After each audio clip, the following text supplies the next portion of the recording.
तो इस वक्त हमारे साथ मौजूद हैं डीपीओ प्रवेश अहिरवार सर और हम उनसे सीधी चर्चा करेंगे जो आज से 1 जुलाई से भारतीय न्याय संहिता लागू हुई है, किस तरह का यह कानून है और इस कानून में क्या बदलाव हुआ है और लोगों को अब किस तरह से इस कानून से फायदा होगा। सर, किस तरह का कानून है? जैसा कि आप सभी जानते हैं कि आज 1 जुलाई से जो हमारे पुराने कानून आईपीसी, सीआरपीसी और इंडियन एविडेंस एक्ट जो थे और अब नए रूप में जिनको आईपीसी जैसे नए रूप में बीएनएस जिसको भारतीय न्याय संहिता और सीआरपीसी जो नए रूप में अब बीएनएसएस मतलब भारतीय नागरिक सुरक्षा संहिता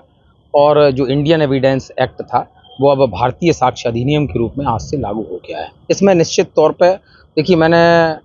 ये अभी भी कहा कुछ समय पहले कि बदलते समय के अनुरूप जो है हर चीज़ में बदलाव की आवश्यकता महसूस होती थी। उसी बात को ध्यान में रखते हुए, क्योंकि जिस तरीके से अपराधियों के अपराध करने के तरीके बदले हैं, नए नए तरीके उन्होंने ईजाद किए हैं।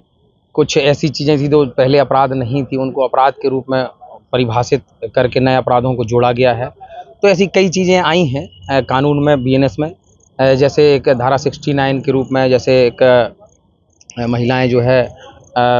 नौकरी का वो या शादी का झांसा देके या उनको नौकरी या प्रमोशन का इस तरीके से झांसा के आधार पर संबंध बनाती थी महिलाएं, तो उसको 69 रेप के से हटा के थोड़ा सा उन्होंने एक अलग धारा 69 के रूप में उसको परिभाषित किया है।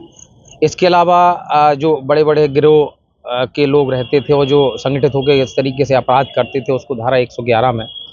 संगठित अपराध के रूप में परिभाषित किया गया है और भारी भरकम दंड का भी प्रावधान किया गया और भारी भरकम जुर्माने का भी प्रावधान उसमें किया गया है। नाबालिग का भी लोग उपयोग करते थे, तो अब उनके लिए उसके लिए जो है 95 सेक्शन में जो है वो धारा का इसमें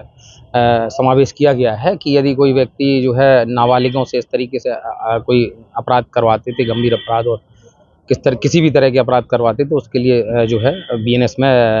95 के रूप में नई धारा जोड़ी गई है। गवाहों के लिए किस तरह से सर बदलाव किया गया है? इस रूप में गवाहों जो गवाह, जैसे गवाह को सुरक्षा को लेकर और महिलाओं को लेकर विशेष रूप से सर, बच्चों को लेकर और जो थाने हैं कहीं पर भी लोग शिकायत। देखिए, बच्चों बुजुर्गों के संबंध में ये प्रावधान किया गया है कानून में कि भाई एक तो 15 साल से कम यदि उम्र है बच्चे की या जो है उसके 60 साल से अधिक उम्र है और गंभीर बीमारी से पीड़ित है तो अब उनको थाने पे नहीं बुलाया जाएगा। अब उनके बताए स्थान पे जो है पुलिस द्वारा उनके कथन लिए जाएंगे, ऐसा प्रावधान इसमें किया गया है। गिरफ्तारी के संबंध में यदि किसी एक्यूज्ड की गिरफ्तारी की गई है तो गिरफ्तारी के संबंध में उसके परिवारजन को या जिस व्यक्ति की वो गिरफ्तार व्यक्ति बात करता है कि इस व्यक्ति को आप सूचना दीजिए, तो उसको भी सूचना देना अब अनिवार्य कर दिया गया है। अब इलेक्ट्रॉनिक चीज़ें किस तरह से उपयोग होगी अब आज के जो दौर में? देखिए, इलेक्ट्रॉनिक जो हमारा उपयोग है वो दिन प्रतिदिन जिस तरीके से बढ़ता जा रहा है, मोबाइल का उपयोग करते हैं, तो देखिए एक तो एफआईआर के लिए उन्होंने कहा है कि आप जो है मेल के माध्यम से भी एफआईआर कर सकते हैं और यदि कोई रेप से पीड़ित महिला यदि कोई एफआईआर लिखाने आती है तो उसकी वीडियोग्राफी की जाएगी उस समय, और वीडियोग्राफी के साथ साथ उसकी एफआईआर जो लिखबद्ध करते समय वो भी अनिवार्य कर दी है। इसके अलावा जो है जो अब तलाशी और जब्ती की कार्रवाई होगी उसमें भी जो है वीडियोग्राफी को मस्ट कर दिया गया है आवश्यक रूप से। उसमें किसी भी थाने में लोग अपनी अब समस्या सुना सकते हैं। जी, ये अधिकारिता